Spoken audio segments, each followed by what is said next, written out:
Hi, welcome to session 4. Today we're going to talk about the resume, cover letters, thank you notes. We're going to do our elevator speeches to the whole group and practice that. And we're also going to talk about business culture. Again, just as a reminder, it's helpful to put the time schedule up on the board and what you're going to be covering in each of those time frames so that the clients know exactly what's going to take place today. So they kind of have an idea, some background on what's going to happen with your sessions. So the first thing we want to talk about is the resume. With the resume workshop today, we really want clients to understand we're not going to go through a full resume workshop. There really isn't time to do that. We want to just to be able to give them some pointers and some tips on the resume. Maybe they've already started working on that in the program where they are, or they've taken a class on resume writing. We want to reinforce to them that a full resume is important. And the idea of the resume is to get them into that job interview. It is one of the first steps besides that master application where employers will go through the resume looking for key points, key words that match the job description that they're working with.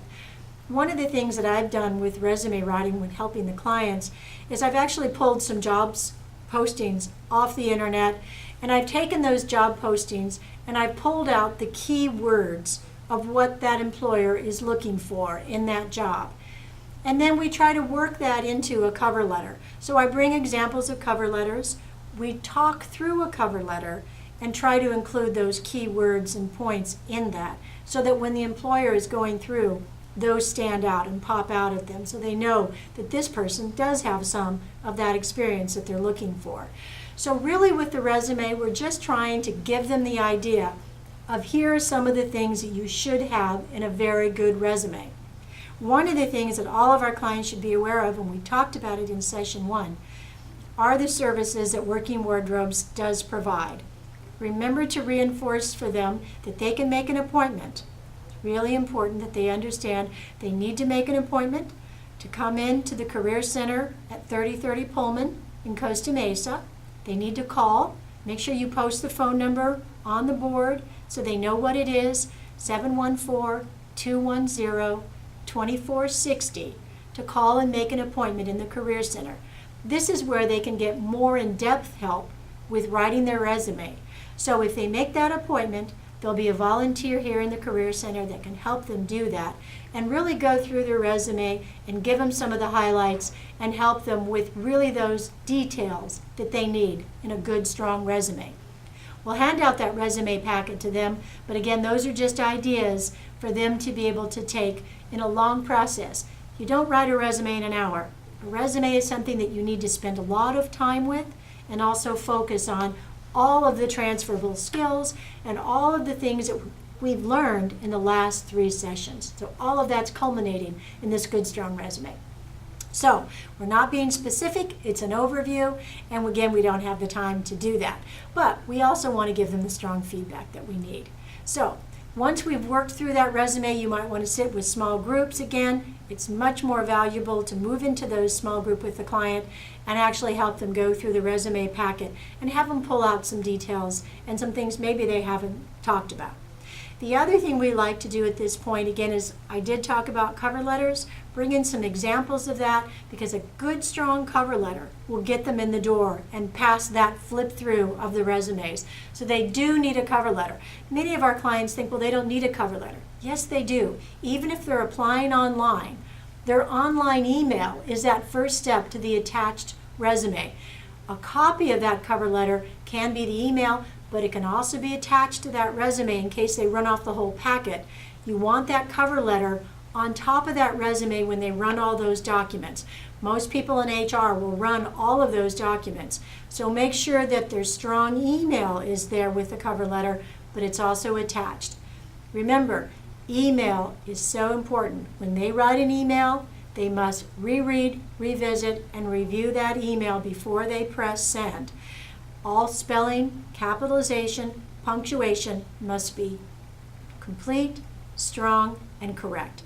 So sending an email is not like sending a text. They really need to pay attention to that. I think a lot of clients have missed the idea that that email is read by a lot of different people. So it has to have the proper salutation, and the proper closing, and it also has to have all of the capitalization, beginning and ending, periods, punctuation, etc. So make sure all of that's done in that strong email. That's the first step. Again, details, details, details. So that's a look at kind of the resume workshop. Again, make sure you walk through the packet in a small group, pull out the details, facilitate, coach. That's your job. Now, as we move into the next part of session 4, this is the part that gets a little tricky for our clients because we're going to actually ask them to practice their elevator speech in front of the group. They were told the last session to practice it with 5 people, so they should have had some good strong practice with that elevator speech. So hopefully they're ready to stand up and do that. Now, a lot of times you may not get anybody that's going to just jump up and do that. So what you might want to do is ask one client to volunteer to be your practice person. So you give your elevator speech to them and they listen. And then it's their turn to practice it back. The thing that we want to do in this situation is to set the stage for this practice. Because we want everyone to give us feedback. We all need feedback about what we're doing. Because we can practice it as much as we want. But until we get into a situation where other people are really going to be looking at this and giving us some feedback, we want to feel comfortable. So make sure that everyone in the room knows that when they give feedback, it's friendly, it's supportive, but it's also specific. So what they might want to say is, well, you really did a great job. I'm really proud of you for doing that. I have a hard time with that too. But I thought what you did was really good. I specifically liked the fact that you said the 3 things that came from your SMART goals. That you were organized, that you wanted to achieve your goals in this amount of time, etc. So that you actually were using some of that language. So again, being friendly, supportive, and specific in the feedback area. Because they're all going to get up there and give their elevator speech, and they have to know that this is a safe place in which to do that. Because if not here, it's going to be a lot harder when they get out into the real world outside of our client classroom. So make sure they feel good about that. So have them practice that elevator speech. Have everyone get up and do that. If you have clients that aren't comfortable doing that, one of the things that I've done is work into small groups. If you get some resistance where they don't want to get up in front of the whole group, break off into small groups and have just 2 or 3 of them and practice it with each of you coaches. And so that way they're not doing it in a large setting. Not everyone is comfortable with that. Never force anyone into that kind of a situation. So read your audience. If they don't feel comfortable, say let's break into some small groups and let's practice it there. And that way they feel more comfortable. And maybe that's the way to go in this session. And by session 5, maybe they'll be more ready to go into a larger group. Okay? So, good, strong, supportive, and specific feedback in the elevator speeches, either large group or small group. Always start by you modeling first, breaking the ice, and then having them start doing it on their own. So, and they can use their cards, but remember the goal is to not use the cards because they can't take their cards with them everywhere they go, and they have to have that in their head.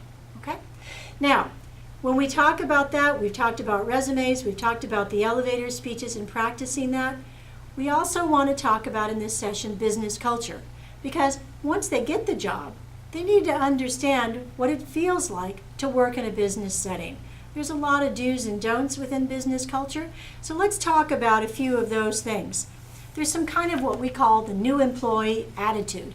When you're a new employee, one of the things that you should be looking at is really doing a lot of listening, because the way you're going to learn about the new job and the people there is to listen and learn. I always tell clients one of the things that's important to do the first week that you work anywhere is to learn 2 or 3 people's names so that those could be some of your go-to people to ask questions. Because when you listen and look someone in the eye and say their name, they're more willing to help you because you know who they are. Everyone likes to feel important. So spend a couple of days learning people's names and then call on those people to help you learn some of the new things and answer questions. The other thing is ask a lot of questions. Don't feel insecure about asking questions. This is a new job for you. You don't want to just go in and start fumbling around. Make sure you ask some good questions. The other thing we know in business culture that's important is writing a good, strong thank you note. After you've done that interview, make sure that you do write a good, strong thank you note. In this day of technology, the thank you note can be done online through an email, but a handwritten note will certainly set you apart from other people in the crowd, and that's what you want. Make yourself look a little different and send that handwritten note as well. Make sure that when you're in the interview process, that you're getting business cards to make sure you spell the person's name correctly too. So, okay, listening skills. 55% of communication is through listening. So again, make sure you're doing that good, strong listening, and make sure your body language reflects the fact that you are interested. This is in the interview and also when you get that job. Sit up straight, look people in the eye, don't sit slumped over, don't cross your arms and sit there and look off into space. Make sure that you sit up straight and you're paying attention to what you want to do. These are just some of the skills that we really try to help our clients work with. Make sure that you don't gossip. Make sure that the very first couple of weeks that you're in that job, don't get involved in that.